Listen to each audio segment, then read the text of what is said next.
യേശുവിൽ പ്രിയപ്പെട്ടവരെ, ഇന്ന് മംഗളവാർത്ത തിരുനാൾ ആചരിക്കുകയാണ്. ലോകത്തിൻ്റെ രക്ഷകനായി ഈശോ ഈ ഭൂമിയിലേക്ക് മാതാവിലൂടെ അവതരിക്കാൻ പോകുന്നു എന്നുള്ള വാർത്ത.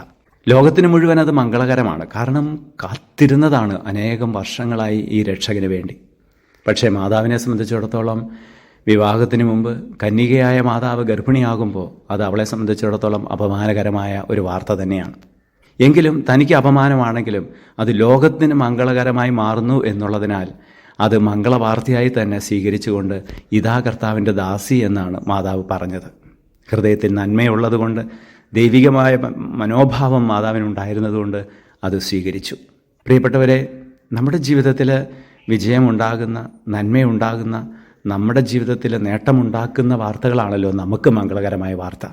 എന്നാൽ നമുക്ക് കുറച്ചൊക്കെ അപമാനവും ബുദ്ധിമുട്ടും ഉണ്ടാക്കുന്ന, എന്നാൽ നമ്മുടെ കൂടെയുള്ളവർക്ക്, നമ്മുടെ ചുറ്റുമുള്ളവർക്ക് ഉപകാരപ്രദമാകുന്ന, വിജയം പ്രദാനം ചെയ്യുന്ന വാർത്തയെ മംഗളവാർത്തയായിട്ട് തന്നെ നമുക്ക് സ്വീകരിക്കാൻ സാധിക്കുമ്പോഴാണ് നമ്മൾ ദൈവീക മനുഷ്യരായി മാറുക.